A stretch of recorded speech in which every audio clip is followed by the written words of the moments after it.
I'm going to be joined by our colleague Nicolas Singer, our head of Projects and Platforms Unit from the Interreg Europe Joint Secretariat. Before we start talking with Nico, we were asking you where you are joining us from. So if we can just have a quick look at the Slido of results again, let's see what kind of audience we have today. It seems to be a very, very varied audience, and I wouldn't expect anything less for a program that covers all of Europe, 30 different countries. And I see the cloud is getting bigger and bigger. Keep submitting your answers. We're going to give you a few more seconds to let us know which country you're in right now. After that, we're going to launch a little quiz about Interreg Europe so that you can test how much you know about the program as we go into the discussion with Nico. Because Nico, you saw the word cloud, and you see that we have a lot of different participants from different parts of the continent, of different parts of Europe.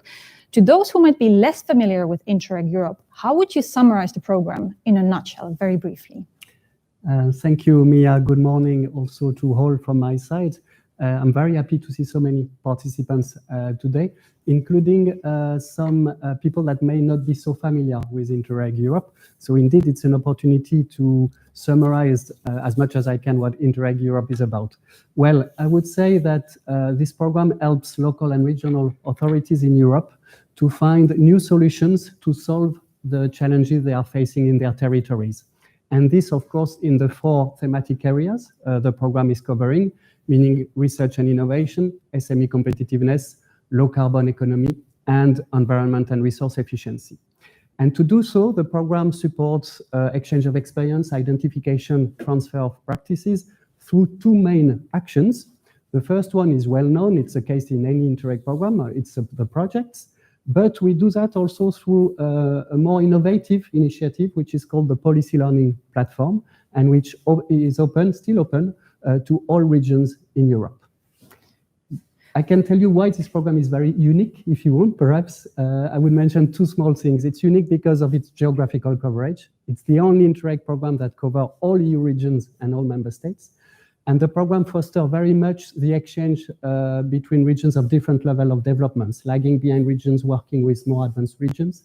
That's the reason why we address directly the reduction of disparities, and we contribute to the cohesion policy more generally. Yeah, that's true. Interreg Europe is a very unique program, but I want to dive a little bit deeper. How is it going in terms of the program implementation? I mean, what is coming out of all this? I mean, it sounds good, but can you shed a little bit of light on that? Yes, of course. So the implementation was very smooth so far, at least until the crisis. I would mention first the projects. All the budget allocated to the project was voted at the beginning of last year, so more than 1 year ago. And the program supports now 258 projects in total. And these projects are also progressing well. Just for your information, almost half of all these projects have already finalized what we call in our jargon phase 1, the phase dedicated to the policy learning. So we really start to have a good insight into the program achievements, the program, thanks to the project that are advanced enough. And then we have the second type of action, the policy learning platform, which is still open to all regions, provides services like peer reviews, like matchmaking sessions. That's a bit the beauty of this program. Although there's no longer opportunities with the project, the money is allocated, you can still benefit from Interreg Europe through the policy learning platform.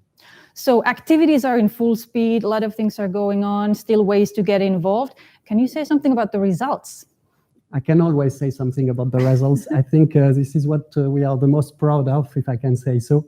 First, you have to know that we started collecting the results in 2018 when the first call projects were advanced enough. But since then, it's exponential. We keep on receiving results. We still harvest the fruits of cooperation on a day-to-day basis through the progress report of the projects. And even if I don't want to bombard you with a lot of figures and statistics, I think at least we need to go through the core result indicators of the program. And if I may, I would start first with what we call the activities, where we are in terms of activities. You will see on the slide that the projects have already identified more than 2,600 practices for their learning. More than 8,600 people have considered they increase their professional capacity thanks to their involvement in the project activities. And at program level, we have already validated 638 action plans, and this will increase in the coming days because we are still evaluating a lot of progress reports. You may ask me, why are we doing all this? Why so many activities, this mass of activities we are doing? I think the most important is the next slide, is that we want this learning to be transformed into actions. So what are exactly the results of these projects? We are very proud that so far, the projects were able to demonstrate 327 policy change. This may mean new projects that are financed in the regions, launching new calls, reviewing the way I'm evaluating my innovation policies. There's a lot of possibility for this policy change. And when we can, we also try to estimate the financial impact of these changes.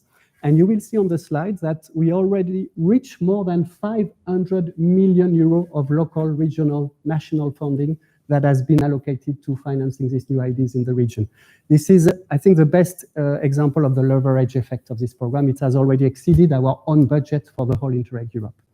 If I may, I would like also to insist that each single policy change, each single euro influence is analyzed, cross-checked, and validated internally by the policy officers.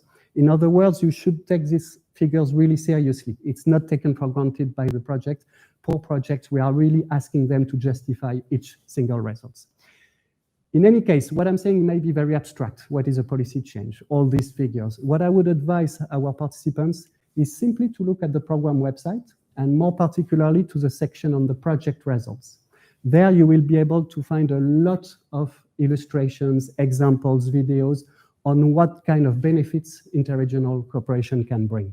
Definitely. And being this advanced in the program, it means that there are a lot of results and it's impossible to cover them in such a short amount of time. We do have some concrete examples coming very soon, so stay tuned for those. Before we go into that, I just want to go a little bit closer to the topic of today's discussion and the COVID-19 and the challenges we're facing.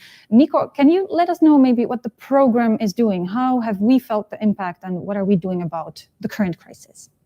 Yes, this is an important question because, you know, in a program which is dedicated to interregional learning, where meeting the others, traveling, understanding how the other regions are developing solutions, visiting these solutions, you can imagine that the impact of the COVID-19 was very strong on our activities. I may not develop all the measures. I just would like to mention that we have also dedicated a specific page on our website on these different measures.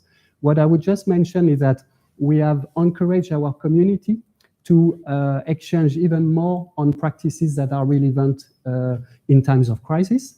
And I would insist that it's not necessarily only in terms of economic recovery. It really covers our four priorities. I think we will hear a nice example today, also in cultural heritage, for instance.